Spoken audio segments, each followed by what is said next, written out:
ఓం శ్రీ గురుభ్యో నమః. మీకు ఎక్కువగా నెగిటివ్ ఆలోచనలు వస్తూ ఉంటాయా? అయితే నెగిటివ్ ఆలోచనలు తగ్గాలంటే ఈ శ్లోకాన్ని తప్పకుండా వినాల్సిందే. భూత భవ్య భవన్నాథ పవన పావనో నలః కామః కామకృత్కాంత కామ కామప్రద ప్రభుః.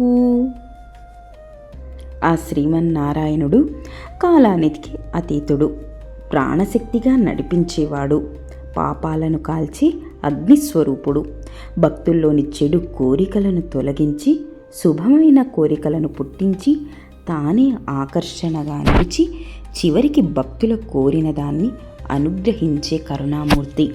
అందుకే ఈ శ్లోకాన్ని రోజు పఠించడం వలన మనలోని నెగిటివ్ ఆలోచనలు తగ్గి పాజిటివ్ ఆలోచనలు కలిగించేలా చేస్తాడట ఆ శ్రీమన్నారాయణుడు.